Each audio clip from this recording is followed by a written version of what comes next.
졸업을 준비하는 여러분들에게 이 강의를 통해서 만나게 되어서 기쁘게 생각합니다. 그리고 이 시간을 허락하신 하나님께 진심으로 영광을 돌립니다. 그리고 이 자리를 허락해 주신 양현택 교수님께 진심으로 감사를 드립니다. 제가 오늘 이 시간을 가짐으로 여러분들에게 유익된 시간이 되었으면 합니다. 물론 은퇴 목사로서 여러 가지 이야기를 할 수 있겠지만 이제 제목과 관련된 이야기들을 하여 주므로 여러분들에게 좀 더 도움이 되는 그런 시간이 되었으면 합니다. 성경에서 담임 목사 그러면 한 교회의 위임을 받아서 교회를 책임지고 목회하는 목회자를 의미합니다. 그리고 그 한 교회에서 이제 목회를 하다가 70이 되면 목사들은 은퇴를 합니다. 그것을 은퇴 목사라 그렇게 말을 합니다.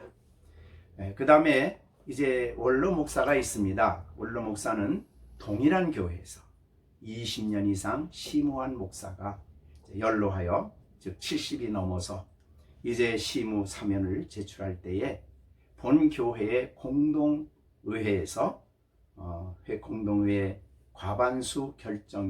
과반수에 의하여 결정한 후에 노회에 청원하여 노회의 결정으로 원로 목사가 될 수가 있습니다. 그 다음에 이제 공로 목사라는 것이 제도가 있는데 그것은 목사가 한 노회에서 25년 이상 목사로서 목회를 하고 노회에 현저한 공이 있을 때 온 노회 회원들 3분의 2 가결로 공로 목사로 명예직을 주게 됩니다. 저는 이제 한 교회에 20년 이상 목회를 했기 때문에 원로 목사가 되었습니다. 그러나 한 교회에서 은퇴한 목사지요. 그래서 저의 은퇴하기까지의 저의 생활을 간단히 말씀을 드리고자 합니다.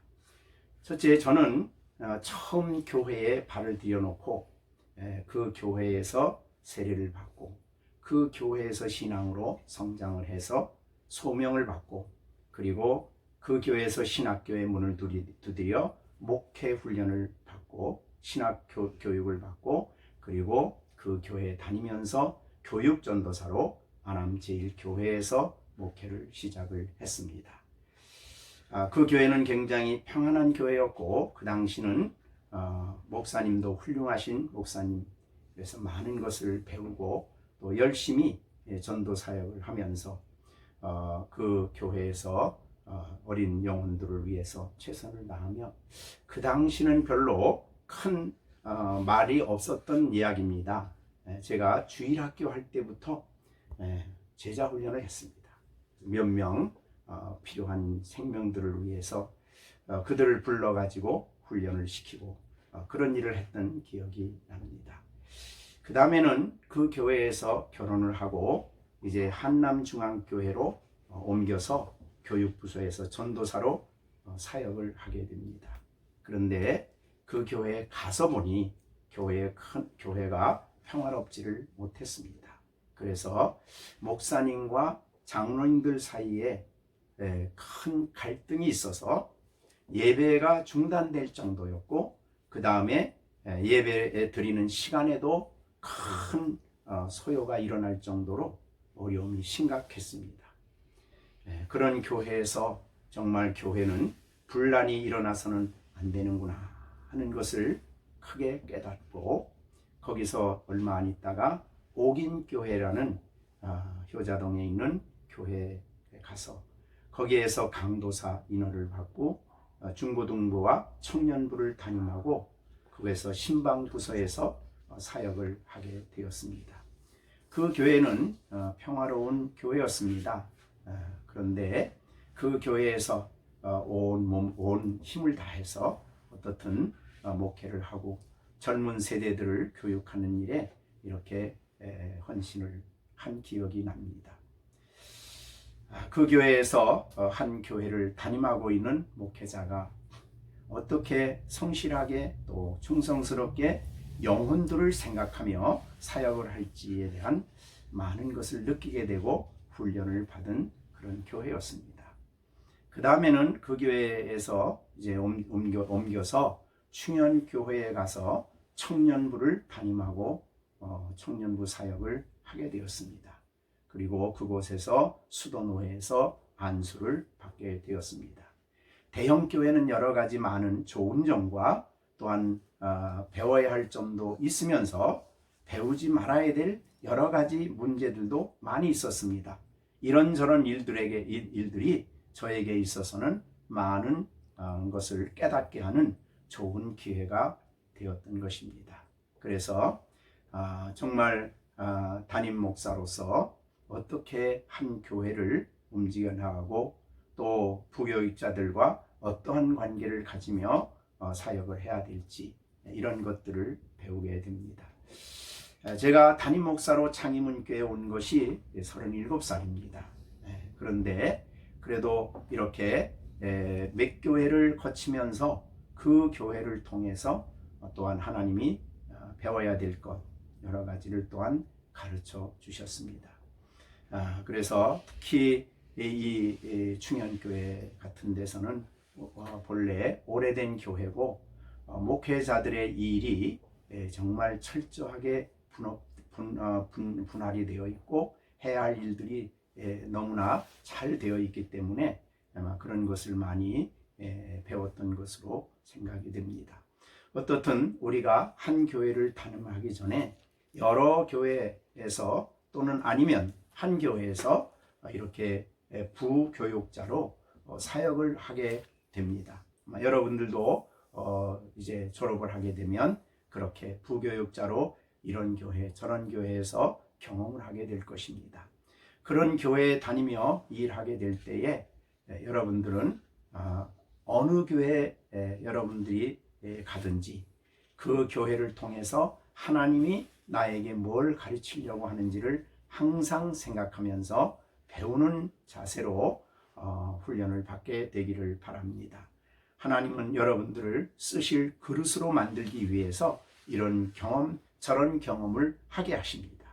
그렇기 때문에 어느 한 것도 부정적으로 왜 이런 일을 당할까라고 부정적으로 생각하지 마시고 그것을 나에게 큰 기회로 삼아서 좋은 것을 배우게 되기를 간절히 바랍니다.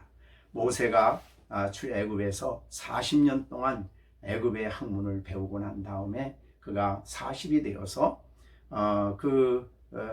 자기 동족을 돌아보려는 이 일로 인해서 미디안 광야에 가서 40년을 살게 됩니다. 40년 살면서 그는 이 장인어른인 이 이드로의 양머리를 치게 됩니다.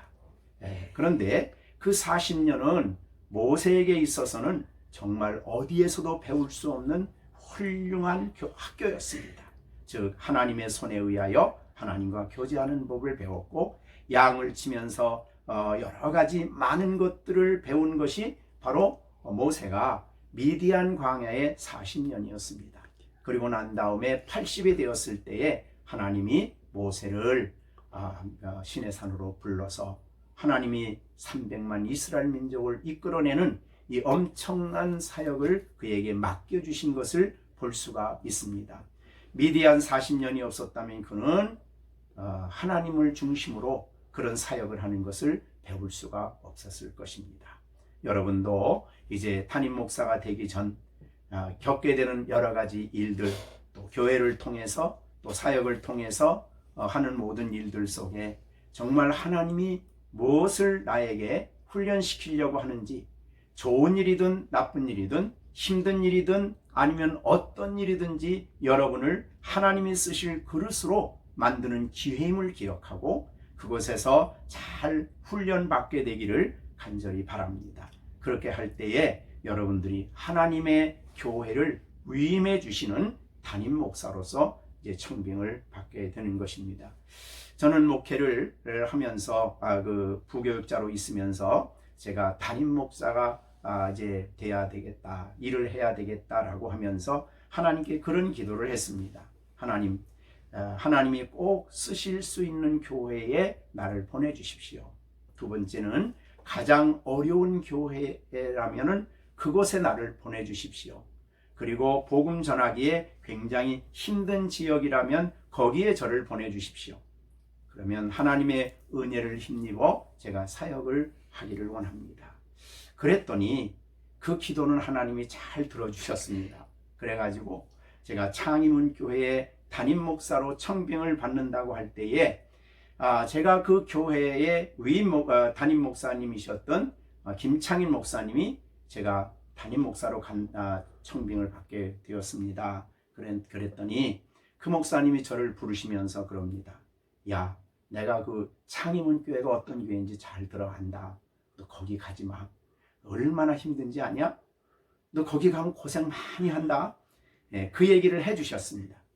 그러나 저는 제가 기도한 제목이 있어서 그거는 좋은 충원으로 듣고 일단은 창의문 교회 담임 목사 청빙에 허락을 했습니다. 그때 제가 37살에 이 교회에 왔는데 정말 어려움이 많은 교회였습니다. 서로 교인들 사이에 갈등도 있고 내 전임 목사님이 교회 교인들과의 갈등 때문에 교회를 떠나신 그런 교회입니다.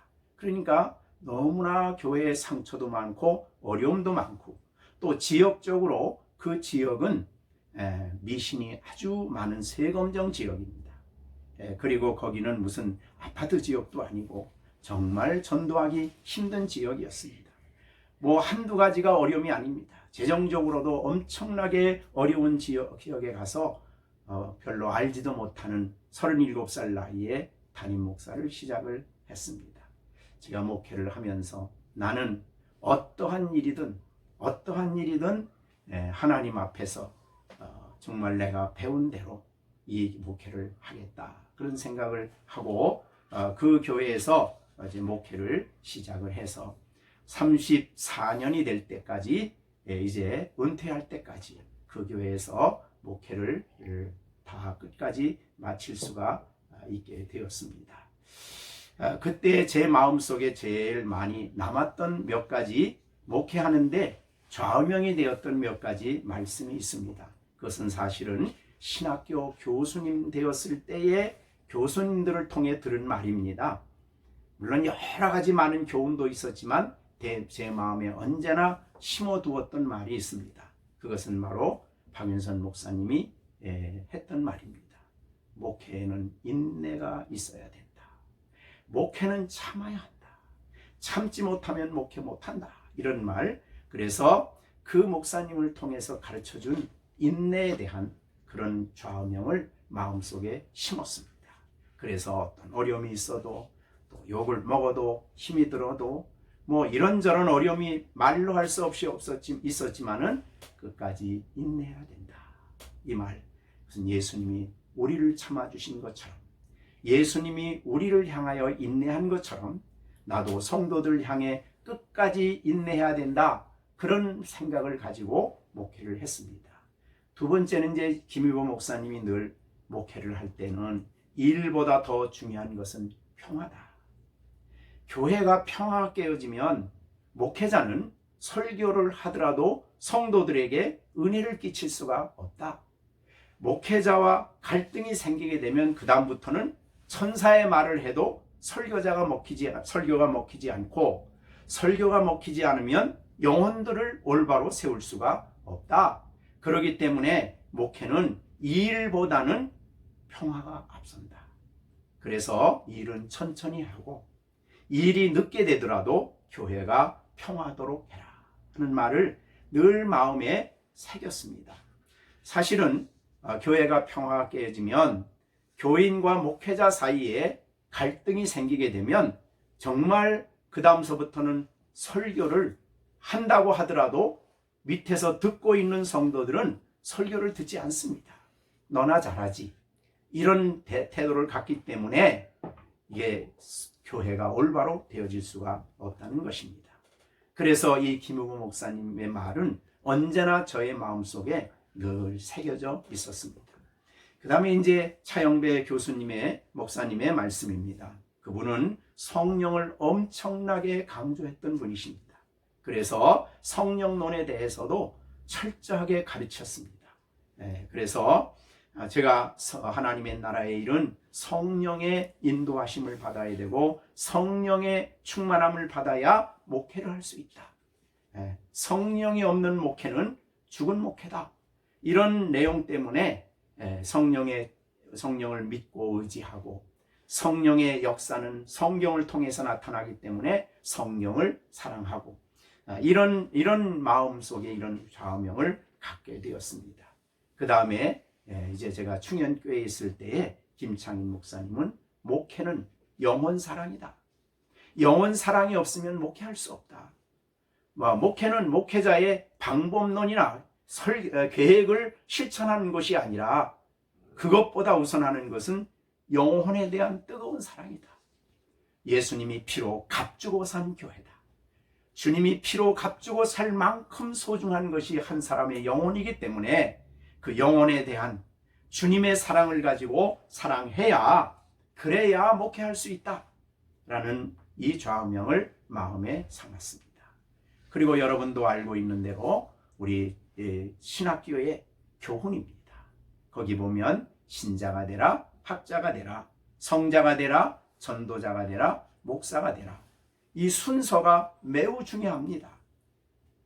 이 신자도 안 됐는데 또 학자도 안 됐는데 성자는 뭐 성화라고 볼 수 있는데 성자도 성화가 안 됐는데 전도자가 되거나 목회자가 되면 그것은 올바른 목회를 할 수가 없는 것입니다. 그래서 항상 이 순서가 굉장히 중요합니다.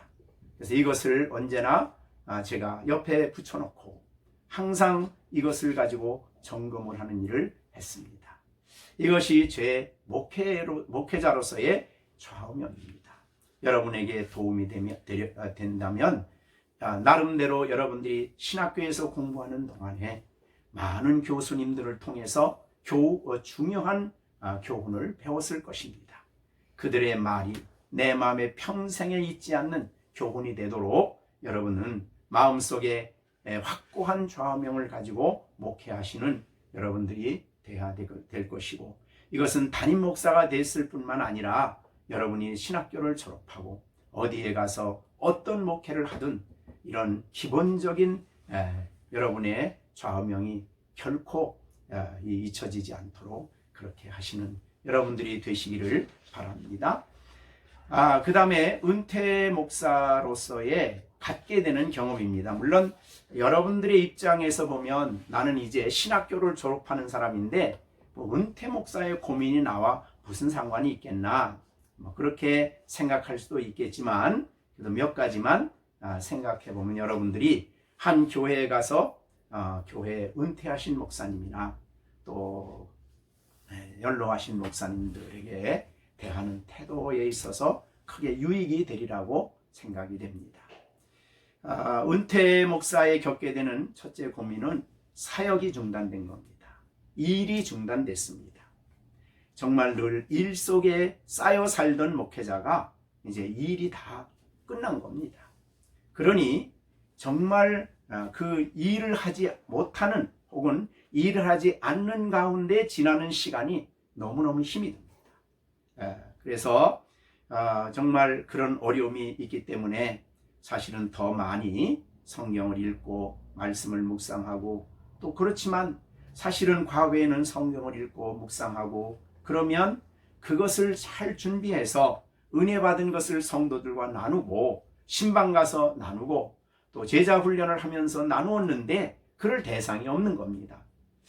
그래서 말씀을 듣되 성경을 연구하되 적용하기가 힘이 든 그런 어려움들이 있다는 것을 참 은퇴한 목회자로서 큰 어려움이 아닐 수가 없습니다. 두 번째는 소외에 대한 고민입니다. 소외는 다른 사람과 늘 함께 같이 있던 내가 이제 혼자 있게 된다는 생각입니다. 은퇴를 하고 마지막 설교를 하면서 저는 교회에 광고를 했습니다. 저에게 이제 여러분들은 전화를 하지 말아 주십시오. 저도 여러분들에게 전화하지 않습니다. 개인적으로 어려운 일이지만 그러나 이제 새로 담임 목사가 왔기 때문에 그분 중심으로 교회 생활하시고 모든 의논을 하시고 또 뭐 상담도 하시고 여러 가지 일들을 여러분들이 오시는 목사님 중심으로 해야 합니다. 이렇게 이야기를 했습니다. 그러고 나니까 정말 전화 한 통화 없더라. 그래가지고 정말 이제 너무너무 힘든 그런 소외된 그런 기간을 지나게 됐는데, 그런데 어느 날 디모데후서 4장을 16절을 보면서 하나님이 저에게 큰 위로의 말을 주었습니다. 바울이 한 말입니다. 바울이 이런 말을 했습니다. 바울에게 디모데에게 디모데후서를 쓰면서 다 아시아에 있는 사람들이 다 나를 버렸다. 사실은 바울 사도의 아시아 사역은 선교사에게 핵심 지역이었습니다. 많은 시간, 제일 많은 시간을 그곳에서 했습니다. 그런데 이제 로마에 와 있는 자기가 말을 하면서 디모데에게 부탁하면서 아시아에 있는 사람들이 다 나를 버렸다라고 했습니다. 얼마나 마음 아픈 이야기요, 고백인지 모릅니다. 그래서 정말 나를 버렸다라는 말이 너무 실감 있게 들어왔습니다. 근데 바울도 이렇게 버림을 받았는데 나는 어떠하냐 이런 생각을 하는데, 그 다음에 이제 17절에 보면 여러분이 잘 아는 주께서 내 곁에 서서 나를 강건하게 하셨다. 그러니까 버린 사람과 대조되게 주께서 내 곁에 계셨다. 내 곁에 서서 계셨다. 이 말씀이 얼마나 새롭게 마음에 다가왔는지 모릅니다. 주님 한 분만으로 만족해야 하고 주님 안에서 나의 모든 충만함이 있는 것인데, 내가 다른 사람이 나를 버린다고 하더라도 나는 내 곁에 계신 예수님이 내 충만이다. 예수님 외에 다른 것이 없어도 예수님 한 분만으로 족하게 살아야 된다. 이런 말씀이 저에게 큰 힘이 되고 위로가 되어서 사실은 이 소외를 극복할 수가 있었던 것입니다. 그 다음에 복음을 참 전하는 데 있어서 또 복음을 날마다 구체적으로 나의 삶에 적용을 해야 되고, 내가 받은 이 복음은 반드시 다른 사람에게 전해야 하는데 전할 수가 없습니다. 그죠? 제자훈련 할 자리도 없고 신방할 자리도 없고 상담할 자리도 없고 뭐 그렇습니다. 그래서 그런 어려움이 저에게 아주 많이 있었다. 특히 설교하지 못하는 그런 힘든, 과거에는 한 주간 또 설교를 쉬고 한 달 쉬었으면 좋겠다 했는데, 실제로 은퇴하고 보니 설교를 하지 못하는 것이 너무너무 힘든 일 중에 하나였습니다. 그러나 은퇴한 목사로서의 참 좋은 점이 또한 있습니다. 거기에 디도서 2장 2절에 보면 늙은 남자로는 절제하며 경건하며 신중하며 믿음과 사랑과 인내함에 온전하게 하고, 그러니까 이 은퇴하는 나로서는 무엇보다도 절제, 경건이 매우 중요하다 하는 말씀을 가지게 되었습니다. 참, 은퇴하는 삶에 있어서 목회자에게 있어서 중요한 축복된 삶은 바로 교회는 비록 떠났지만, 즉 목회 현장은 떠났지만 교회에 대한 또 다른 이해를 갖게 됐습니다. 그래서 과거에는 내가 섬겼던 교회, 이게 전부였는데 점점 더 이제는 물론 성경에서 보여준 대로 교회에 대한 이해를 갖지만 느껴지기로 하나님의 교회, 머리 대신 그리스도에게 속한 교회, 또 이 지상에 있는 여러 교회에 대한 이해를 좀 더 풍성히 가질 수 있었다. 그래서 또 이 일에 대해서는 비록 떠났지만 정말 진정으로 내가 만족하고 기뻐해야 할 예수님을 더 많이 생각할 수가 있었다. 내 이 일을 하지 않고 남은 시간은 좀 더 하나님을 가까이 하고, 또한 좋은 책들을 통해서 많은 유익을 얻게 되는 그런 삶을 살게 되었습니다. 그러니까 사실은 은퇴하고 난 다음에 많은 목회자들이 뭐 저도 그런 것을 벗어날 수는 없지만 참 외롭다. 그리고 정말 힘들다. 뭐 이런 아까 말한 대로 참 여러 가지 어려움을 이야기할 수는 있는데, 그러나 저에게 있어서 이 은퇴 생활을 더 풍성하게 만드는 데 있어서 비록 그해 한 1년 동안은 되지 않았지만 점점 더 그게 자리가 잡혀가서 이제는 성경을 충분히 연구하고 묵상하는 시간, 그리고 내가 읽고 싶은 책들을 과거에는 사실은 부분적으로 많이 읽었습니다. 그런데 이제는 한 책을 잡으면 그래도 그 책을 생각하고 정리하고 그리고 많은 양을 집중적으로 읽을 수 있는 그런 시간을 갖게 되었습니다. 기도도 과거에는 내 교회 기도 이런 것에 얽매여 있었는데 이제는 좀 더 넓은 지역, 선교사들, 또 이 하나님의 교회가 대한 생각이 넓어질수록 그런 교회들을 위한 기도의 영역이 좀 더 넓어졌다. 그렇게 하고, 그 다음에 이제 가정에 또 아내에 대해서 충분한 시간을 사용하지 못했지만 이제 아내를 위해서 이렇게 많은 시간을 들이면서 그래도 여전까지 못했던 섬김을 가질 수 있다는 것이 또한 은퇴 목사가 할 수 있는 일이다. 이렇게 그것은 복이라고 생각을 합니다. 이제 은퇴 목사가 후배 목회자 된 여러분들에게 이제 부탁하고 싶은 말을 좀 하고 싶습니다. 첫째, 여러분들은 이 일보다 앞서는 것은 하나님과의 교제입니다. 하나님과의 교제는 예수님이 십자가에 못 박혀 죽으심으로 우리들에게 주시고 싶은 시간입니다. 그래서 우리는 이제 예수님의 십자가의 죽으심을 통해서 은혜의 보좌 앞에 나아갈 수 있는 그런 복을 받게 되었습니다. 물론 신앙 목회자가 다 아는 시간이지만 이제는 정말 경건의 시간을 경건의 시간답게 사용할 수 있는 그런 여러분들이 되어지기를 바랍니다. 하나님과의 교제 시간이 짧아서는 안 됩니다. 충분히 시간을 내어서 하나님을 생각하고 또 주님의 말씀을 생각하고 그 경건의 시간을 통해서 내가 하나님이 주시는 은혜를 풍성히 받아야 목회를 할 수가 있습니다. 사역을 올바로 할 수가 있다는 것입니다. 그래서 이 일보다는 경건의 시간에 많은 시간을 들여라. 이 말을 꼭 여러분들에게 부탁하고 싶습니다. 경건의 시간을 통해서 내가 새로워집니다. 우리가 아는 대로 우리를 거룩하게 하는 것, 우리를 영광스럽게 만드는 것은 살아계신 예수님과 교제함으로 가능합니다. 그래서 예수님과의 교제를 통해서 더욱더욱 내가 예수의 형상을 닮아갈 수가 있습니다. 이것이 중단되면 우리는 인간적인 방법으로 목회를 시작을 하게 됩니다. 그렇기 때문에 다른 사람에게 의논하고 다른 방법을 찾아다니고 다른 방법을 얻기 위해서 애쓰는 시간이 아니라 정말 주님과의 교제를 진지하게 할 수 있는 여러분이 될 때에 바른 목회를 할 수 있다. 이걸 부탁드리고 싶습니다.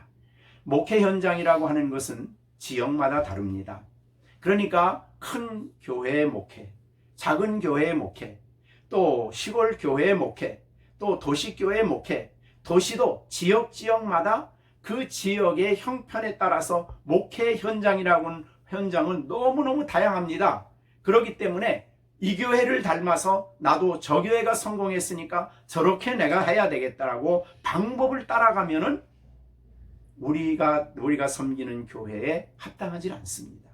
그래서 여러분이 경건의 시간을 통해서 내게 말씀으로 찾아오시는 하나님, 내게 진정으로 하나님이 성령을 통해서 내 형편을 아시고 목회의 상황을 아시고 내게 오셔서 가르쳐 주시는 그 말씀을 이 경건의 시간을 통해서 여러분이 올바로 깨달을 때에 내가 섬기는 교회 지역에 적당한 목회를 할 수가 있다. 그래서 우리는 무엇보다도 경건의 시간을 생명같이 여기는, 아무리 바빠도 이거를 놓쳐서는 안 된다, 그런 마음을 갖고 목회하는 여러분들이 되시기를 바랍니다. 그 다음에 신앙 고백서를 가까이 하십시오. 여러분들, 제가 이제 지난번에도 우리 노회에서 목회자들이 되실 분들에게 그 얘기를 해봤습니다. 웨스트민스터 신앙 고백서를 전체적으로 다 묵상하고 또 생각하고 읽어봤느냐? 그랬더니 없는 거예요. 그런데 여러분들이 목사 안수를 받을 때는, 강도사로서 목사 안수를 강도사 인을 받을 때는 웨스트민스터 신앙 고백서와 신도개요서를 정당한 것으로, 성경에 기록된 정당한 것으로 믿느냐? 그러면 네 합니다. 아니, 알지도 못하는데 어떻게 네 합니까? 그래서 그때 제가 노회가 되기 전까지 반드시 이거는 읽고 묵상하고, 정말 내 마음에 여기에 있는 신앙의 교리를 나는 못 받아들이겠다 그러면 장로교 목사로서 내를 해서는 안 된다, 그 말이죠. 그러니까 목회자는 웨스트민스터 신앙 고백서를 옆에 두고 읽고 또 읽고 또 생각하고 또 읽고 또 묵상을 해야 됩니다. 저도 사실은 이 말하는 저도 충실하지는 못했습니다. 그런데 어느 날 성경 그 웨스트민스터 신앙 고백서를 보다가 이런 말이 너무 새롭게 들어오는 거예요. 1장 9절에 보면, 웨스트민스터 신앙 고백서 1장 9절에 보면 어떤 말이 있느냐면, 성경 해석을 위한 유일한 법칙은 성경 자체다. 이게 새롭게 마음에 들어오더라고요. 여러분, 성경 해석을 하기 위해서 우리는 주석을 찾지 않습니까?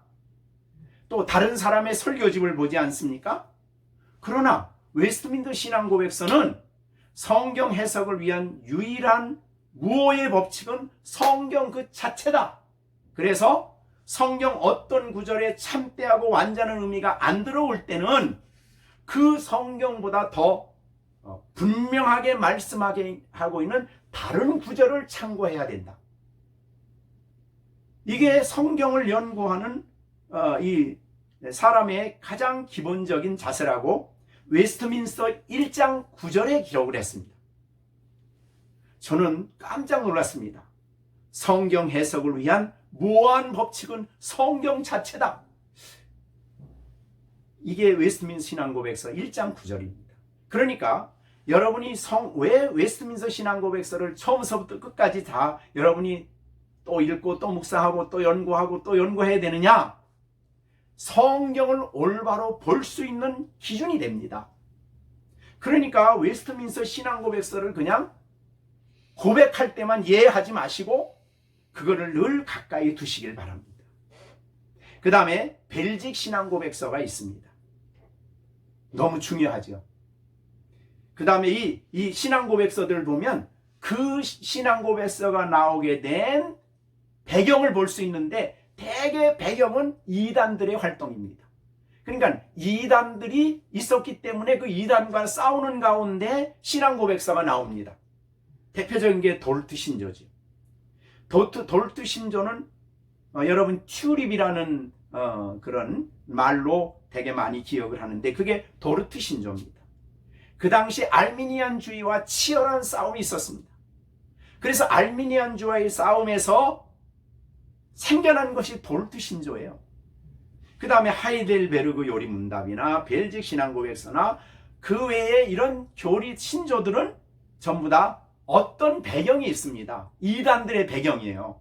그러니까 그런 것을 우리가 사는 시대에도 많은 이단들이 있는데, 그런 이단들의 잘못된 것을 우리가 바르게 분별하고, 그리고 성경을 올바로 볼 수 있는 눈을 주는 것이 신앙 고백서라고 생각합니다. 그리고 특별히 기독교 강연은요, 정말 우리가 힘들지만 제가 생각하기에는 혼자 읽으면 좀 힘이 듭니다. 그래서 좋은 친구를 만들어 가지고 한 장을 읽고 같이 토론하고 같이 이야기를 하고 이런 것이 굉장히 중요한데, 사실은 기독교 기독교 강요의 내용 전체를 보면 너무너무 놀라운 진리들이 우리에게는 숨겨져 알지 못하는 것들이 너무 풍성합니다. 특히 이제 우리가 이 성찬식을 하려고 할 때 저는 항상 그 부분을 봅니다. 보는데 그 다는 못 보지만, 그러나 이 기독교 강요에 설명되어진 기독교 강요에 설명되어진 성찬식에 대한 내용을 보면 너무 놀랍습니다. 그러니까 이 내용, 이 신앙 고백서에 대한 이해가 우리가 바르게 되어질 때는 성경을 올바로 볼 수가 있다. 그리고 신앙생활을 바르게 할 수 있다. 그 기초 위에 우리가 세워져야 된다. 그래서 교리는 성경을 이해하는 울타리와 같습니다. 신앙생활을 잘 지키는 울타리와 같습니다. 울타리가 무너지면 여우도 들어오고 이리도 들어와서 밭을 막 망쳐버립니다. 그러니까 이 신앙 고백서를 여러분들이 아주 가까이 하고 또 연구하고 그냥 강도사 고시 보기 위해서 하는 게 아니라 정말 평생 두고 옆에 두고 또 연구하고 또 배경을 연구하면서 신앙 고백서를 유익하게 여러분의 것으로 만드는 여러분들이 될 때에 적어도 성경을 가지고 설교하면서 지금과 같이 알미니안주의적이거나 지금과 같이 그렇게 이 성경을 가지고 신비주의적이거나 또 교회 목회 성공을 위해서는 신비주의고 뭐고 다 받아들인다 이런 생각은 안 한다 그 말이죠. 그래서 신앙 고백서가 중요하다. 이걸 부탁드리고 싶습니다. 그 다음에 여러분들은 교수님들에게 소개받은 좋은 책은 한 번 읽고 안 되지 않습니까? 또 읽고 또 읽고 또 읽고 또 참고하고 또 참고해야 됩니다. 그래서 그런 책들은 여러분들이 평생 옆에 두고 연구를 해야 되고 또 생각을 해야 됩니다. 제 경우는 이제 로이드 존스 목사님의 주석입니다. 그분 책이란 뭐든지 다 가지고 있는데 주로 그분에게 있어서 몇 가지는 조금 우리와 어긋난 부분이 있어서 그 부분은 취하지 않지만 다른 것들에 대해서는 그분의 책을 또 읽고 또 읽습니다. 성경을 읽을 때마다 또 참고합니다. 그 다음에 바빙크의 교회학입니다.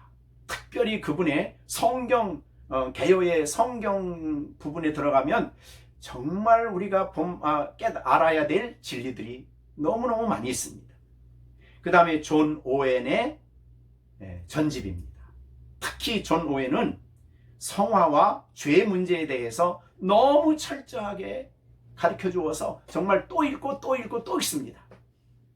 저는 혼자 읽는 게 너무 힘들어가지고 제가 목회할 때는 부교육자와 함께 아침 시간에 그 책을 가지고 읽고 또 토론하고 읽고 토론하고 그렇게 했습니다.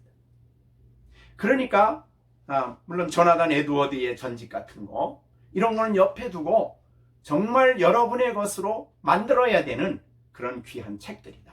왜냐하면 성령은 우리 시대만 역사한 게 아니라 전 교회 시대에 역사하면서 그 어려운 교회 시대에 그분들에게 성령이 역사하셔서 그런 좋은 감동으로 좋은 책들을 쓴 것이기 때문에 성령의 인도를 받는 우리들은 그런 책들을 무시하면 안 된다 그 말이에요. 우리의 것으로 받아들이도록 여러분들이 애쓰고 힘써야 됩니다. 그 다음에 성경을 여러분들이 꼭 중요한 성경 아니면 성경 전체를 이해하는데 열쇠와 같은 성경은 내가 좀 설교를 할 때에 연속적으로 설교를 해서 그 내용을 전체를 이해해야 됩니다.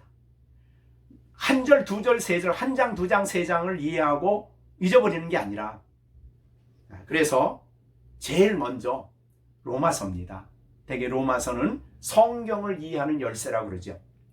그러면 성경을 가지고 1장부터 16장까지 쭉 설교를 하면 그러면 그 성경 전체를 어디를 보든지 1장을 보든 2장을 보든 3장을 보든 1장과 16장 속에서 이해하고 그 빛 가운데서 창세기, 출애굽기 다 그 말씀과 연관이 되어 있습니다. 그렇기 때문에 성경을 전체적으로 설교하는 일이 굉장히 유익하다. 그 다음에 에베소서는 교회론입니다. 사실은 에베소서를 잘 여러분들이 이해하고 설교를 충분히 했다면 교회가 뭔가에 대한 정확한 이해를 가질 수 있습니다.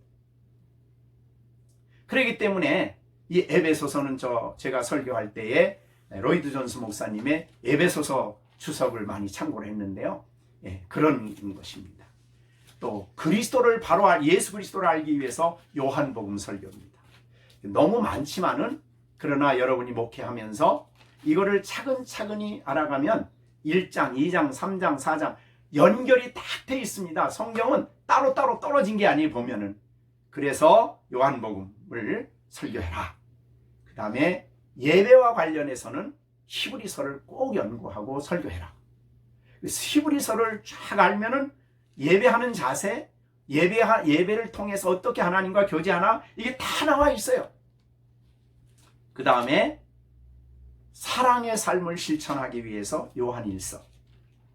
이런 것들은 여러분이 평생에 집중적으로 연구하되 한 장 한 장 연구하지 말고 대개 설교를 하게 되면 전체를 봅니다. 그래서 전체를 이해하는 그런 좀 설교가 굉장히 필요하다. 그런 경우입니다. 그 다음에 사실은 저는 이제 갈라디아서도 이렇게 주석을 되게 이제 그때 제가 있을 때 새벽 기도할 때는 이렇게 성경 쭉 따라가서 하는데, 따라가서 하더라도 주일 설교 같이 그렇게 집중이 잘 안 돼요. 그러니까 어떻든 가장 일주일 동안 생각할 주일 설교에 이렇게 한 책을 가지고 집중적으로 하게 되면 전체가 한 맥락이 되어서 요한복음 22장을 볼 때도 1장부터 내용 속에서 보게 되고 다 연관이 되어 있어요. 그렇게 우리가 성경을 이해하는 것은 적어도 몇 가지는 그렇게 해야 되겠다. 물론 나중에 창세기 1장부터 그 다음에 50장까지 또 출애굽기 쫙 보면은 전체가 다 하나의 맥락으로 한 장 한 장이 아니라 전체가 하나의 흐름으로 논리로 우리에게 이해되고 들어오도록 연구를 하셔야 됩니다. 그 다음에 여러분들이 이제 성경 연구에 대해서 부탁을 드리고 싶습니다. 성경 연구를 여러분들이 평생 해야 되는데 무엇보다도 히브리어 헬라어는 손에 놓지 마시길 바랍니다. 손에 놓으면은 얼마 안 가면 다 잊어버립니다. 저 같은 경우도 그러다가 이제 다시 깨어 일어나 지금도 성경을 볼 때는 히브리어 헬라어를 같이 이제 이렇게 보려고 애를 쓰는데, 그래도 여러분은 이제 젊고 총명하니까 히브리어 헬라어를 같이 하십시오. 그리고 평생 히브리어 헬라어 공부한 책은 옆에 놓고 또 보고 그러면서 적어도 성경을 볼 때에 그 본문에 대한 확신을 원문을 읽고 하셔야 됩니다. 대개 본문을 보면은 여러분 주석을 보기 시작하면 주석이 몇 개를 갖다 놔도 서로 다를 수가 있어요. 그 다음에 다른 사람의 설교를 들어보면 더 그렇습니다. 그렇기 때문에 중요한 것은 원문을 붙잡고 씨름하는 일이다. 그렇게 생각이 됩니다. 그래서 참 원문을 가까이 하시는 여러분들이 되시기를 바랍니다.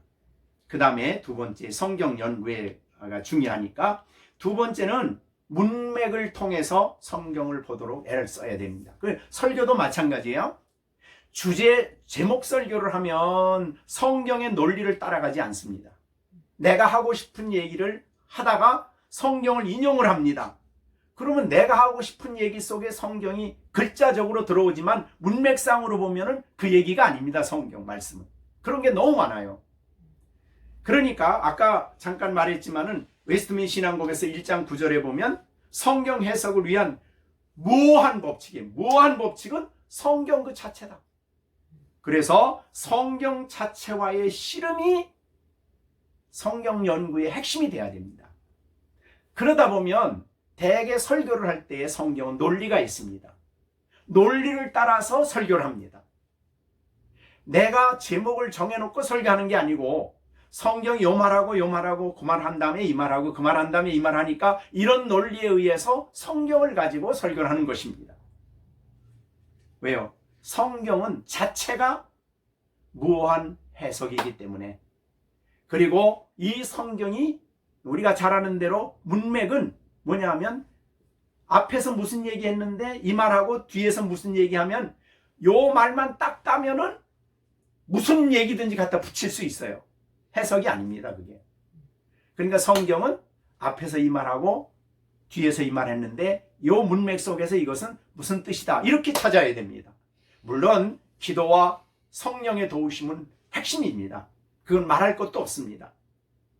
그리고 언제나 성경은 정말 한 성경이 희미하면 다른 성경에서 더 분명하고 더 확실한 본문을 가지고 내가 희미한 본문을 해석하도록 노력을 해야 되는 것입니다. 그러다 보면 성경이 성경을 해석합니다. 성경의 해석을 확고하게 붙잡아야 됩니다. 이 일은 본문과의 씨름입니다. 그래서 기도하고 또 노력하고 간구하는 가운데서, 기도하는 가운데서 이것을 해야 되고, 또 성경은 읽은다 그럴 때 사실은 읽는 게 아니라 사실은 성경을 영적으로 생각하는 겁니다. 성경을 생각해야 되는데 생각하는 방법은 질문하는 겁니다. 이게 왜 여기에 쓰여졌을까? 이건 어떤 의미일까? 이거는 어떤 저자의 의도가 있는가? 여기는 하나님에 대해서 어떤 분으로 알려주시는가? 이렇게 내용을 충분히 질문하시고 그 질문을 만들어서 본문을 또 보고 또 보는 일을 힘써야 됩니다. 그렇게 할 때에 우리는 물론 경건의 시간에도 성경 보지만 적어도 설교를 하려고 할 때, 본문을 다루려고 할 때는 본문도 모르고 설교를 할 수가 있어요. 본문은 그 말 하려고 하지 않는데 제멋대로 설교를 해요. 그럼 안 되는 겁니다. 좋은 얘기가 설교가 아닙니다. 좋은 얘기가 설교가 아니고 강단에서는 성경이 말하는 것을 말해야 되는 것이 바로 설교자입니다. 그렇기 때문에 설교자는, 설교를 하시기 위해 해야 할 여러분들은 정말 월요일에 본문을 잡고 일주일 내내 씨름을 하는 겁니다.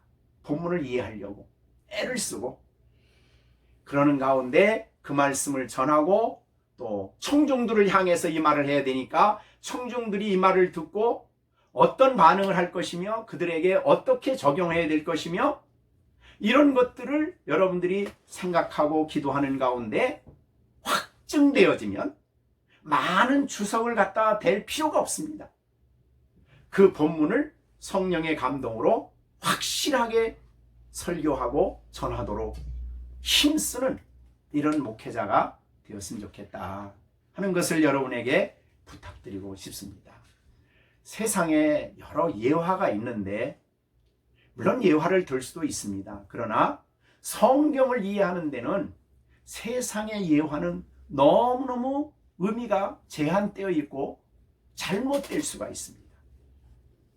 사실은 세상을 이해시키는 게 성경인데 세상의 논리를 가지고 성경을 이해하려고 합니다. 그러면 이거는 안 되는 겁니다. 성경의 그 깊이는, 성경의 그 말씀의 깊이와 그 폭은 너무너무 큽니다. 왜냐하면 성경의 한 부분은 성경 전체 속에 그 내용이 들어가 있기 때문에 너무 풍성한데 그거를 세상 논리를, 이야기를 가지고 와서 설명을 해대면 사람들 듣기는 편할 수 있습니다. 그러나 그것은 성경이 말하는 게 아니라는 것입니다. 하나님의 성령의 도우심을 힘입어 설교해야 되고, 성령은 항상 말씀이 올바로 이해되어질 때에 성경을 가지고 성도들에게 그 말씀을 성령이 감동을 주시고 감화를 주시기 때문에 성경 연구에 최선을 다하고 성경 연구를 위해서 애쓰는 여러분들이 돼야 될 것입니다. 그 다음에 성경적 개념을 여러분들이 확실히 정립하도록 노력을 해야 됩니다. 저도 이 부분이 굉장히 어려웠습니다. 자, 예를 들면 여러분 은혜를 받으십시오. 그러면 은혜를 받아야지. 근데 여러분 은혜를 받았습니다. 어느 때는 그러다가 오늘 은혜가 있기를 바랍니다. 그럽니다. 그러면 은혜를 받았는데 또 은혜를 받으라? 이게 무슨 말인가? 은혜에 대한 올바른 이 정의가 확실하게 되어지지 않기 때문에 여러분 오늘 은혜 많이 받기를 바랍니다. 그러면 성도들은 그냥 그 단어만 좋아해서 아멘 하지 그 의미를 모릅니다. 어떻게 하라는 건지 의미를 몰라요. 그러니까 목회자가 먼저 중요한 성경의 중요한 단어들은 정말 그 개념을 명확하게 이해하고 있어야 됩니다.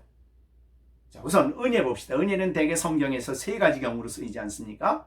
구원받았습니다. 은혜로 구원받았습니다 라고 말할 때는 값없이 하나님의 은혜로, 전적인 은혜로 구원을 받았어요. 그럼 구원받은 사람들 은혜를 받은 사람입니다. 그 얘기를 할 때는 성도들이 아멘 할 수 있죠. 자, 그 다음에 두 번째는 하나님이 우리에게 일반 은총에서 은혜를 베푸십니다. 안 믿는 사람이나 믿는 사람이나 비를 주시고 공기를 주시고 다 은혜입니다. 전부 다 은혜입니다. 공기 돈 내고 하는 거 아니듯이 다 은혜입니다. 이거는 감사해야죠. 그 다음에 세 번째 은혜에 대한 개념은 뭐냐면 우리를 사랑하셔서 성령이 성경의 진리를 깨닫게 하심이 은혜입니다. 그러면 은혜를 받으십시오 할 때 성도들은 어떤 개념을 가져야 돼요? 성령이 이 시간에 내 마음속에 역사해서 이 은혜, 이 성경을 깨닫게 하시고 진리를 깨닫게 하심으로 나에게 은혜를 주시기를 구하는 그런 은혜입니다. 그러니까 우리를 긍휼히 여기시고 사랑으로 말미암아 우리에게 깨닫게 하심, 감화시켜 주심, 감동시켜 주심. 그래서 그것이 우리 마음의 진리가 기쁨이 되고 감격이 된다면 그게 은혜 받은 겁니다. 이렇게 되면 여러분 은혜 받았습니다 라고 말할 때에 구원과 관련한 것인지 정말 성령의 감동으로 이 시간에 내가 저 진리를 내 것으로 성령이 깨닫게 해주셔서 내 마음에 정말 기쁨이 생기고 감동이 생겨서 은혜를 받았는지를 분명히 구분을 해야 되는데 막연하게 은혜 받으십시오. 그러면 성도들은 뭔지 모르고 그냥 은혜 이렇게 된다 이 말이죠. 그래서 이 진리에 대한 정의를 명확하게 해야 됩니다. 죄에 대해서도 그렇습니다. 죄에 대해서도 명확하게 정의를 갖지 않으면 여러분은 죄 졌습니다. 근데 용서받았습니다. 여러분 날마다 죄 짓습니다. 어떤 죄인지, 뭐가 죄인지 이런 것들도 정확하게 이해를 목회자가 하고 있어야 성도들에게 정확하게 전달을 하고 성도들은 날마다의 삶 속에서 우리는 죄 짓습니다. 그러면 이게 지옥 갈 죄인지 이게 하나님 정말 자녀로서 아버지께 불순종한 죄인지 아버지를 슬프게 한 죄인지 구분을 잘 못하고 용서라고 말할 때도 정말 이 죄책과 관련해서 모든 지옥 갈 죄를 다 용서받은 용서인지 아니면 날마다 내가 죄를 짓는 가운데 용서인지 구분이 안 가는 거예요. 성도들은. 이게 명확하게 구분이 돼 있으면 저 말씀을 할 때 나는 하나님의 자녀인데 날마다 죄를 짓는 내가 죄 용서를 받고 사는구나. 오늘 하루도 그랬구나. 그러나 정죄를 받아서 영원히 지옥 갈 죄책과 관련된 정죄는 용서는 이미 다 끝난 거예요. 근데 그걸 다시 또 붙들고 오면 구원 문제가 또 흔들리는 거예요. 그러니까 죄 문제에 관해서도 정확하게 그 개념을 이해하고 있어야 된다. 그렇지 않으면 성도들은 단어는 익숙한데 무슨 말인지 못 알아듣는 거예요. 또 알지도 못하면서 그냥 아는 것처럼 생각하고 넘어가요. 그런 것들이 너무너무 많은 거예요. 우리는 하나님 나라에 들어갑니다 그랬을 때도 하나님 나라 개념이 명확하진 않아. 그래서 천국 얘기를 하는지.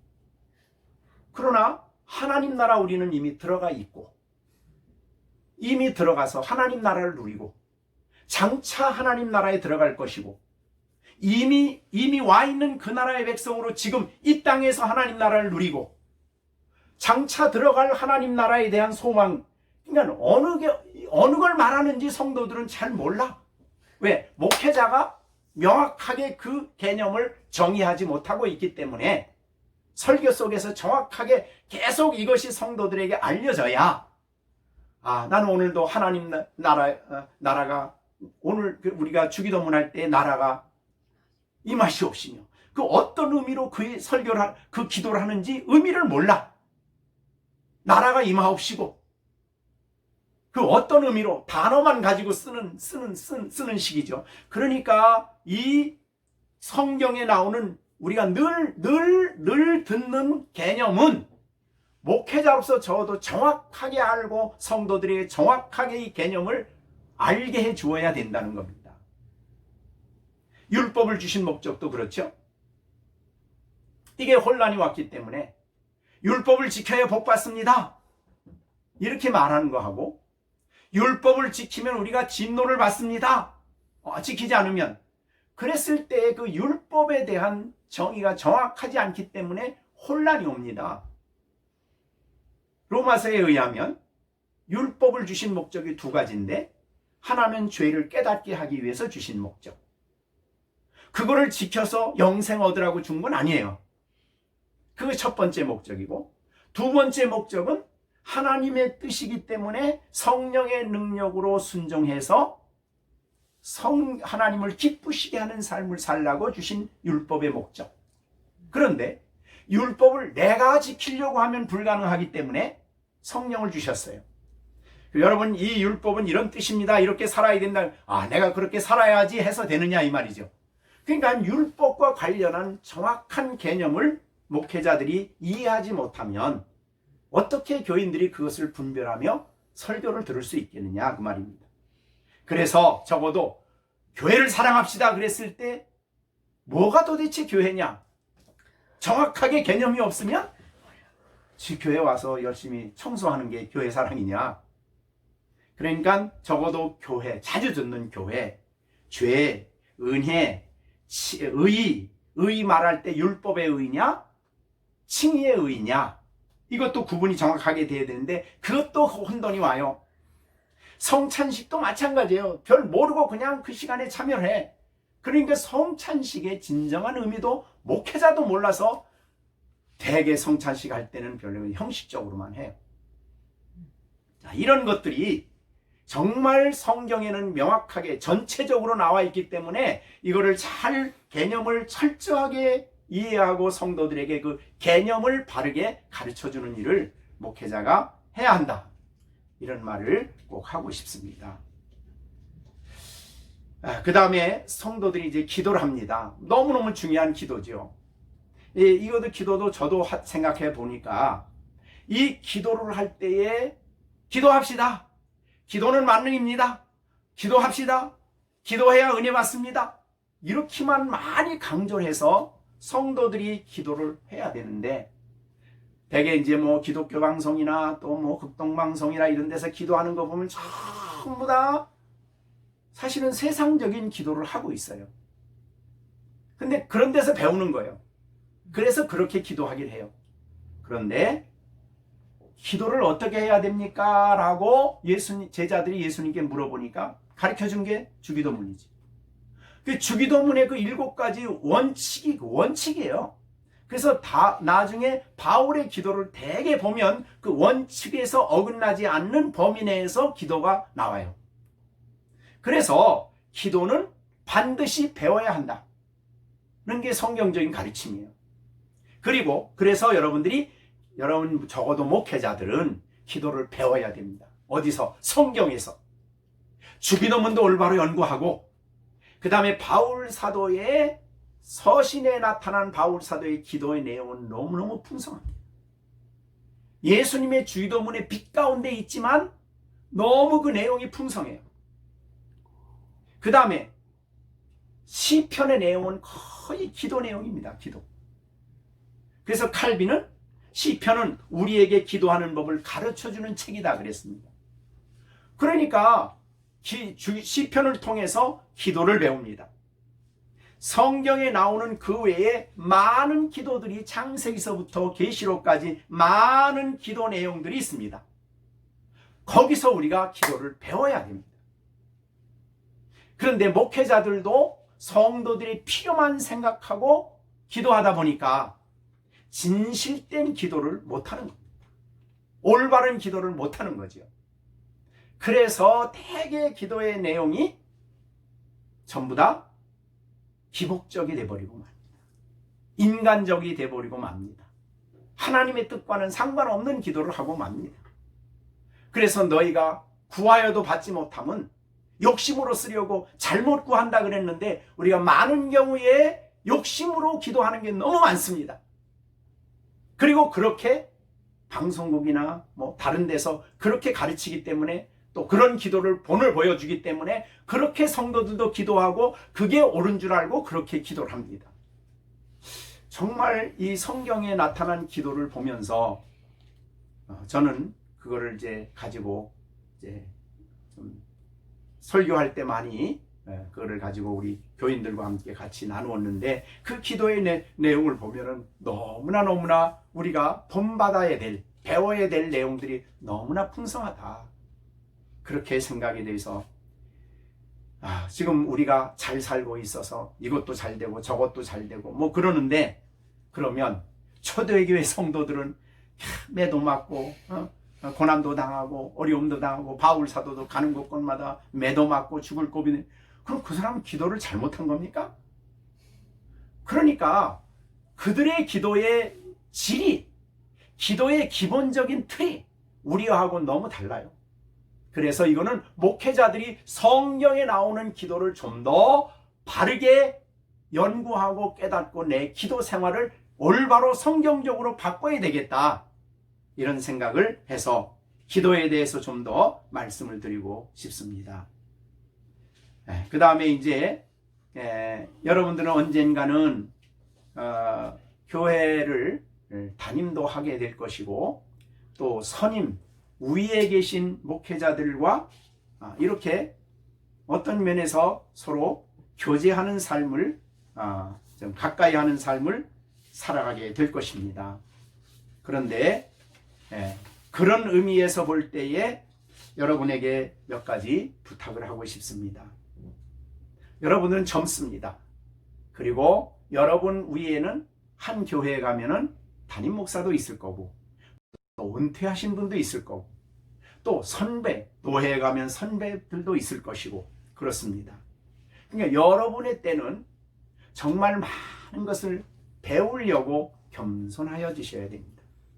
대개 목회가 신학교 공부를 딱 끝내고 안수를 받고 목회 현장으로 가면 그 다음서부터는 내가 주인이에요. 내가 주인이고 내가 성경 해석자야. 내가 모든 걸 다 알아. 이런 식으로 해서는 안 된다는 것입니다. 여러분에게는 많은 선배들이 있습니다. 그래서 히브리서에서도 보면은 너에게 말씀을 가르친 사람들에 대해서 많이 연구하고 그들을 배우라 그랬습니다. 그러니까 우리는 배우는 일에 성경뿐만 아니라 정말 선임된 또 은퇴한 나이 많으신 그분들에게 가서 겸손히 배우는 일에 힘쓰시길 바랍니다. 제가 이제 시골에 가면은 시골에 어려운 교회를 좀 많이 다녔습니다. 그래서 어려운 교회 가서 다니다가 어떤 지역에 가면 그때 영월에 간 기억이 나고 정선에 간 기억이 나는데 그 영월에 가면은 그때는 지금은 돌아가셨지만 아주 귀하신 목사님, 연로하신 분이 계셨어요. 근데 가다가 영월을 지나야 돼서 그 교회를 들어가서 목사님을 배웠어요. 그리고 목사님 앞에 목사님, 전 이런 사람인데 이런 목회자인데 하나님 좋은 말씀 좀 해주세요. 그리고 의논했던 기억이 나요. 그분은 그 지역에서 성자란 이름을 가지신 분이에요. 목사님인데.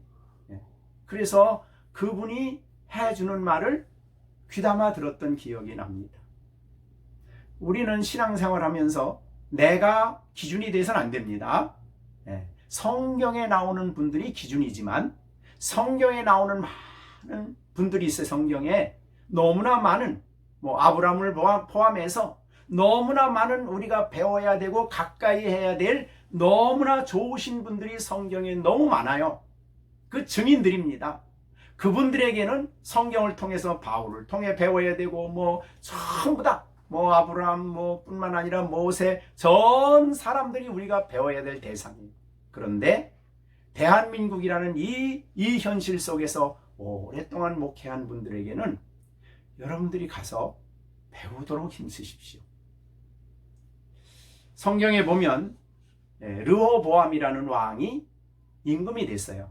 솔로몬의 아들인데 임금이 되고 난 다음에 아버지와 함께 나라를 다스렸던 연로하신 어른들을, 장로들이죠 말하자면 어른들을 불러가지고 내가 이제 왕이 됐는데 어떻게 하면 좋습니까? 라고 했더니 나이 많으신 분들이 왕이요, 당신 아버지 솔로몬은 백성들에게 너무 많은 건축을 하느라고 너무 많은 짐을 지웠으니까 백성들이 힘이 들어서 짐 좀 가볍게 해주십시오. 이런 요구를 하고 있으니 그들의 요구대로 짐을 가볍게 해주시고 그리고 그들을 섬겨주십시오.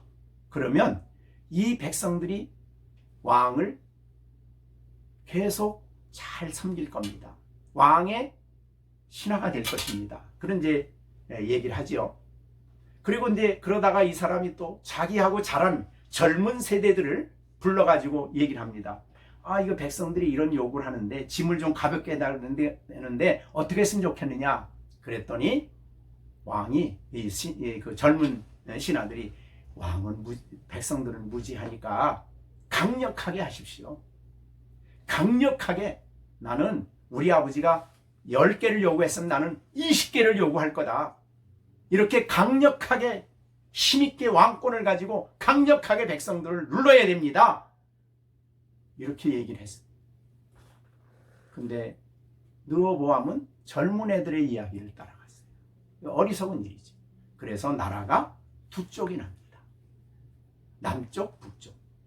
여러분이 목회를 이제 현장에 가서 담임 목사를 모시고 원로 목사 밑에 들어간다 그럴 때 지혜로운 목회사는 지혜롭게 배워야 됩니다. 그죠? 선임 목사에게 배우고 지혜롭게 행동하지 않으면 교회가 반쪽이 납니다.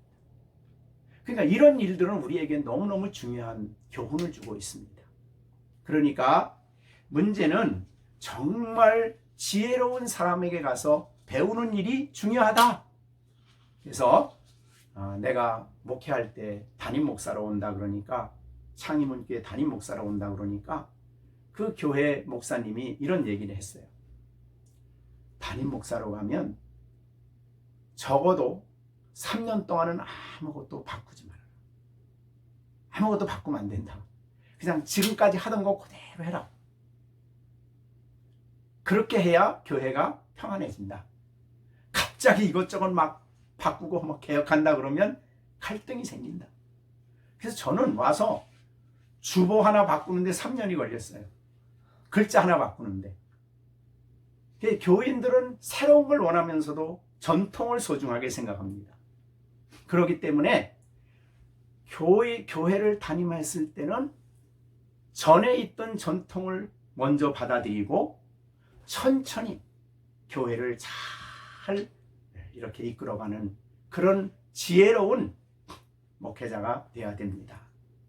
그래서 이 교회가 문제가 생기면 우선 나보다 나이 많으신 목회자들이 있으면 가서 배우고 의논 좀 하고, 어려움이 있으면 전혀 얘기를 안 하고 내 방식대로 막 나가면 교회가 갈등이 생기고 나누어집니다.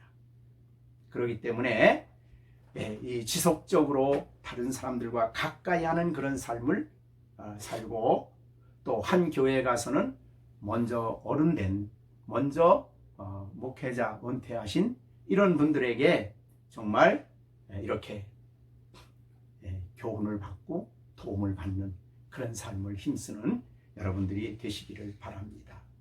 왜냐하면 그들 세대도 여러분과 앞서간 그 세대 속에서 성령님이 역사했기 때문에 교회는 다른 기관하고 달라서 하나님이 성령으로 역사했기 때문에 성령의 지혜가 거기에 묻어날 수가 있습니다. 그래서 그것들을 배우는 일은 아주 지혜로운 일이라고 말입니다. 그렇게 될 때에 하나님의 교회를 바르게 지도할 수가 있습니다. 이제는 은퇴한 목사가 이제 신학을 졸업하고 목회하려는 분들에게 부탁하는 말을 하고 싶습니다. 여러분들은 하나님의 교회가 어려울 때에 또 여러분이 힘들 때에 어떻게 해야 된다고 생각합니까? 인간의 방법을 동원하지 마시고 대개 하나님의 교회는 강단이 중요합니다. 그래서 강단에서 내가 교회 모든 일을 강단에서 다 하려고 하지 마시고 강단에서는 복음만 전하십시오. 이것이 영혼들을 치유하는 길이고 이것이 지혜로운 방법입니다. 그래서 제가 시험이 있던 교회에 가서 2년 반 정도 설교를 했습니다. 그런데 설교하는 데 가서 설교하려고 할 때에 이분은 이런 설교해달라고 그러고 저분은 저런 설교해달라고, 원로 목사는 이렇게 해달라고 그러고 저분은 저렇게 해달라고 합니다.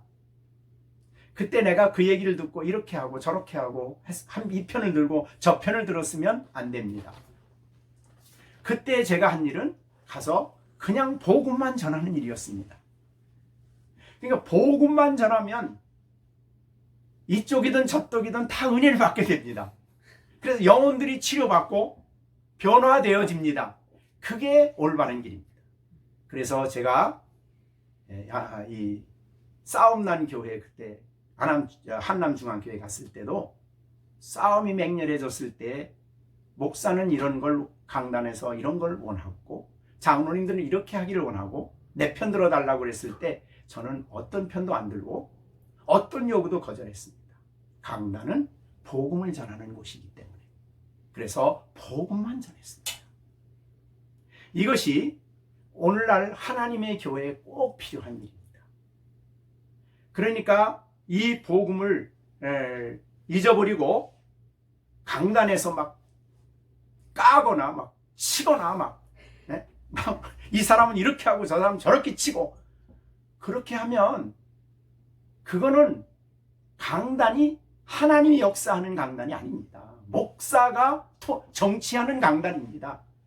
그래서 여러분들은 다음에 어느 교회에 가서 부목사로 있을 때 강단을 여러분들에게 맡겨주시면 전심을 다해서, 그래서 저는 그런 생각을 합니다. 제가 설교를 할 때에 어떤 분이 이런 요구를 하면은 저는 네 그러지만 그렇게 얘기하고 강단에서 안 받아들입니다. 왜냐하면 내 설교는 누구의 요구에 의해서 조정당하는 것이 설교자가 아닙니다. 그게 저는 그렇게 생각합니다. 그래서 성경이 말하는 복음을 그대로 전하는 일만 힘쓰면 됩니다. 그래서 여러분들은 교회에 가서 목회할 때나 어떨 때나 이것만은 양보해서는 안 됩니다. 즉 복음을 전하는 일은 양보하지 마시고 다른 것은 다 양보해도 됩니다. 자존심 상하는 거 아닙니다. 그래서 은퇴한 목사로서 경험상 여러분에게 꼭 부탁드리는 것은 정말 성경을 통해서 복음을 올바로 깨닫고 복음을 철저하게 전하는 일에 힘쓰는 여러분들이 되시고, 복음은 내가 마지막까지 지켜야 할 보루라는 사실을 확고하게 깨닫고 복음 전하는 일에 전심을 다하는 여러분들 되시기를 부탁드립니다. 그 다음에 두 번째로 여러분에게 부탁드리고 싶은 것은 여러분이 영적으로 충만해져야 됩니다. 요한복음 4장에 말씀하신 대로 내가 주는 물을 마시는 자는 그 속에서 영생하도록 솟아나는 샘물이 된다라고 말씀한 것처럼 여러분들은 이 하나님 주시는 샘물, 생수, 이 은혜가 여러분의 마음속에 충만해져야 됩니다. 그것 가지고 사역을 하셔야 됩니다.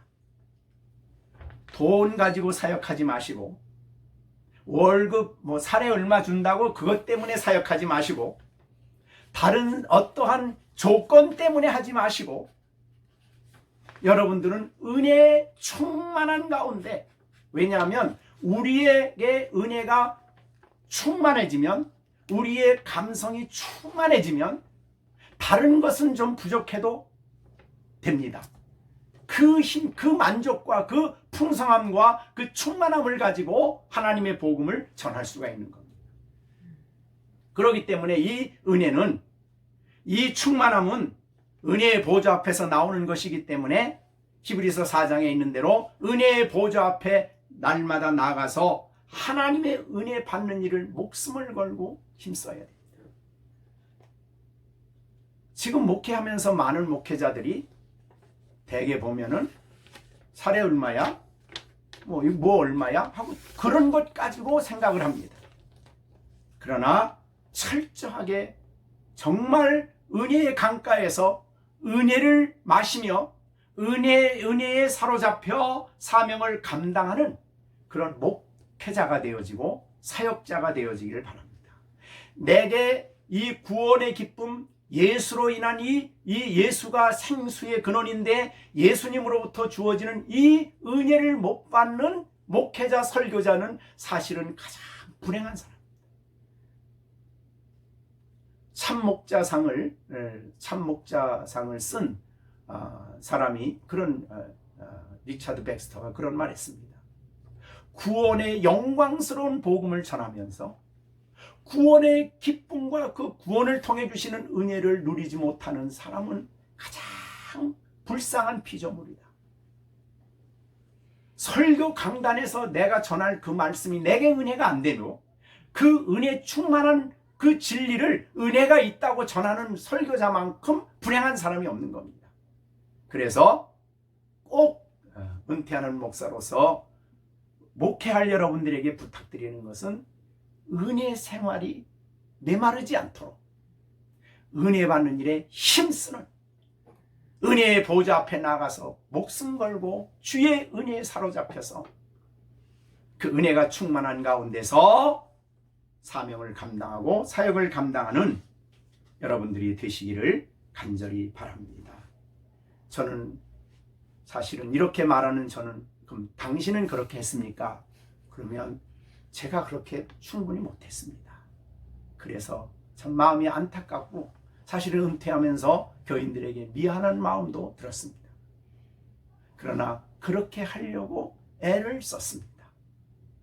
우리가 이런 말을 들을 때에 우리는 부족하지만 하나님의 은혜에 사로잡혀서 살아가는 성도만큼 또 목회자만큼 행복한 사람이 없는 겁니다. 내가 어느 교회에서 가니까 얼만큼 대접을 잘해줬다, 대우를 잘해줬다, 그것이 나의 행복의 기준이 아닙니다. 목회자는 하나님의 은혜 받는 이 시간, 이거는 누구에게도 양보할 수 없는 이 시간에 최선을 다해서 은혜 받고 그 은혜 속에 사로잡혀서 사명을 감당하는, 즉 우리를 긍휼히 여기셔서 성경의 진리를 통해서 내게 베풀어 주시는, 깨닫게 해주시는 그 은혜가 나의 영혼을 사로잡고 또 이미 주신 은혜를 기뻐하고 누리면서 감격하면서 하나님의 복음을 전하고 목회자의 사역을 감당하시는 우리 모든 믿음의 후배들이 되어지기를 간절히 바랍니다. 그 다음에 여러분들에게 정말 경배하고 또 경계해야 할 일이 있습니다. 대개 우리가 알지만 잘 어려운 게 있는데, 그 요한일서 5장 20절, 21절인데 자녀들아 너의 자신을 지켜 우상에게서 멀리하라 그랬습니다. 이 우상 섬기는 문제는 너무나 심각합니다. 왜냐하면 여러분이 구약의 이스라엘 역사를 보면은 이스라엘 역사 속에서 하나님이 끊임없이 분노하고 하나님이 결국은 예루살렘을 성전을 떠난 이유가 뭔지 아십니까? 우상숭배입니다. 우상숭배하면 그 다음에 모든 죄가 거기서부터 옵니다. 그래서 여러분들은 하나님보다 더 생각하는 게 우상입니다. 혹시라도 목회 성공이 우상이 돼서 안 됩니다. 하나님보다 더 그게 앞서면 안 됩니다. 다른 사람의 인정이 더 앞서서도 안 됩니다. 어떠한 것도 여러분에게 우상이 될 수 있습니다. 왜? 주님보다 더 앞세우면 그게 우상이 됩니다. 그래서 우상을 멀리하라고 했습니다. 여러분이 그것을 우상 삼으면요, 그 다음에 다른 질서가 다 불신앙이 되기 때문에 바른 목회를 할 수가 없는 것입니다. 그 다음에 마지막으로 부탁드리고 싶은 것은 여러분은 목회자입니다. 베드로전서 5장 4절에 말씀한 대로 목장을 여러분에게 맡겨주셨습니다. 그리고 목자장이 나타날 겁니다. 그리고 그 앞에 서서 목장이 너는 내가 맡겨진 목장을 어떻게 했느냐? 선지자가 이사야 시대에 말한 것처럼 이 목장을 너희가 황폐하게 하고 쫓겨난 자를 찾지 아니하고 이런 목회자가 돼서는 안 된다. 정말 충성된 종이라고 칭찬을 받을 그날을 바라보며 목회하십시오. 그 주님이 나를 보고 계십니다. 내 목회 모든 전 과정을 보고 계시고 나를 평가하실 날이 올 겁니다. 주님이 그때 영광의 면류관을 씌워주는 여러분들이 되기 위해서 주 앞에서 충성스러운 일꾼들이 되어지기를 간절히 바랍니다. 그리고 좋은 동역자를 가지십시오. 모세가 아론을 동역자로 가졌던 것처럼, 바울 사도가 디모데를 동역자로 가진 것처럼, 바나바가 바울을 동역자로 가진 것처럼 하나님의 말씀을 가지고 의논하고 성경을 가지고 대화할 수 있는 좋은 믿음의 동역자를 여러분이 만나십시오. 그러면 그 동역자를 통해 큰 유익을 얻을 겁니다. 그 동역자는 그냥 친구가 아니라 성경을 같이 대화하고 같이 어려운 문제를 나누고 같이 이 진지하게 진리의 문제를 이야기할 수 있는 좋은 신앙의 동역자를 가지십시오. 그래서 좋은 친구가 여러분에게 큰 도움이 될 줄로 믿습니다. 제 강의를 지루하지만 들어주신 것을 진심으로 감사를 드리고 여러분의 앞날에 정말 하나님이 기뻐하는 목회자로 주 앞에 귀하게 쓰여지는 여러분들이 되시기를 간절히 소원하면서 감사를 드립니다. 이것으로 마치겠습니다.